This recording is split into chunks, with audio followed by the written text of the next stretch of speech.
Hey, look, it's Minecraft Origins Explained. Welcome back to another video. Today we've got the 𝓵𝓲𝓷𝓴𝓼 origin created by the Discord user known as IC.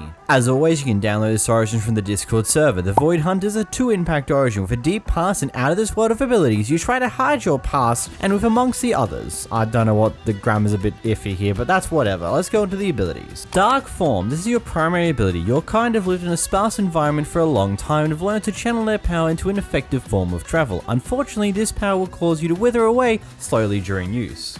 Whenever you press your primary ability key, which is key to G by default, you'll turn into this black smog, this fog of just black particles that will allow you to not only fly around in the air, you can fly into the blocks, you can fly into the ground, like you can go through anything pretty easily and it's pretty smooth. The problem thing is, like, probably every few seconds you'll lose a heart worth of health, meaning that whilst there is no actual timer on how long you can stay in this ability for, your time is going to be your health bar, because you'll slowly take damage the longer you're in this ability form. Now the damage is a slight bit inconsistent. Sometimes it takes like a few seconds to gain a heart loss, sometimes it takes like 5, 6, 7 seconds before you lose any health. Effectively though, you will lose health over time using this ability, but it's a very powerful and useful ability.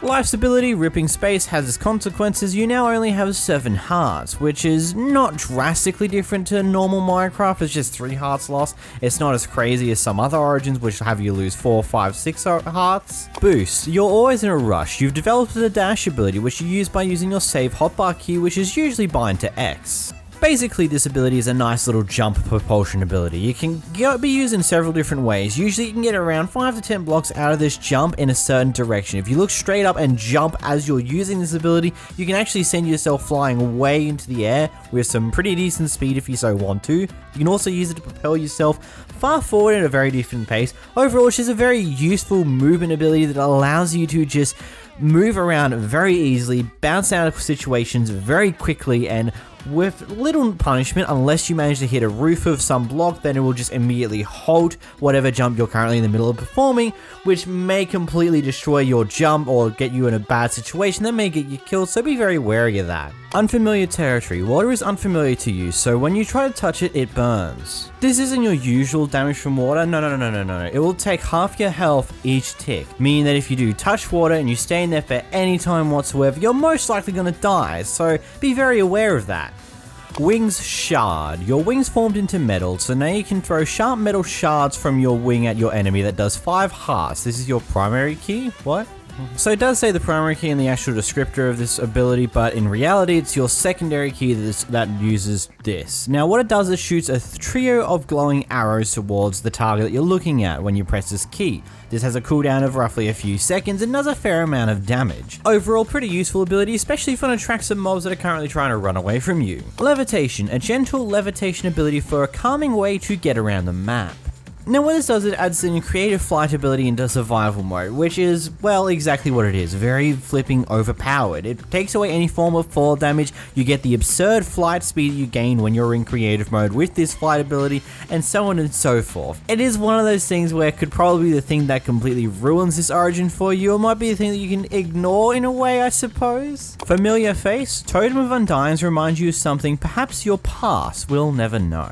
That doesn't seem to do anything. It's literally just a cool little extra lore piece, I'm assuming, and that's about it, because the Totem of Undying works exactly like it normally would, so yeah. Hunter. You're a hunter. You're strong. You've got strength. I mean, it's a very simple ability. You've got strength permanently. There's literally nothing more to this ability. It's just, you have permanent strength. Gotta go fast. You're always running throughout the day. You've got speed during the day. It's, again, same as the strength thing, you've just got permanent speed, though this only affects you throughout the daytime. At nighttime, you lose it. Emptiness. You're not made of flesh, making you transparent. Again, very self-explanatory. Your skin is entirely transparent. You can still see you. I think it's like probably about somewhere between 50 to 75% opacity on your skin, meaning that you're still mostly there, but you can see right through yourself. Unstable body. Due to your instability, you need tough armor in order to hold it together.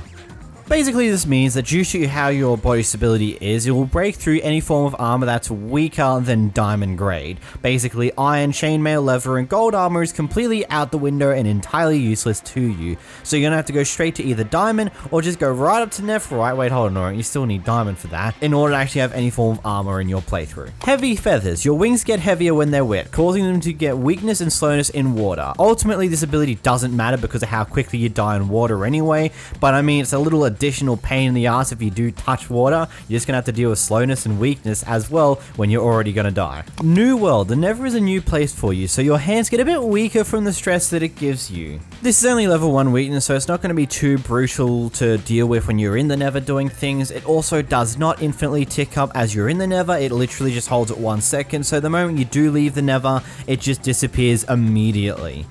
Unlike with the blindness and the weakness you get whilst you're in the water, that will infinitely tick up the longer you're in the water for, but again, what's even going to happen with that? You're not going to get stuck in the water for long enough for that to be an inconvenience, because the water's just going to kill you really quickly.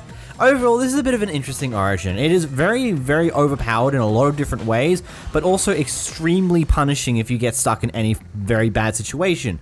Lava will immediately kill you. Water will immediately kill you. Like, you get set on fire, your health pool is low enough that it will just burn your health pool down to nothing, and you can't just step in water to save yourself and put out the fire, because then the water will just kill you instead. It's an interesting origin. It's overpowered in a lot of ways, but also very, very weak in other ways. It's interesting, but I don't know. What's your thoughts on this origin? Let me know in the comments down below as always, and I'll see you guys on Friday with the listicle of last month. Until next time, guys, though, leave a subscribe, leave a like, and bye-bye!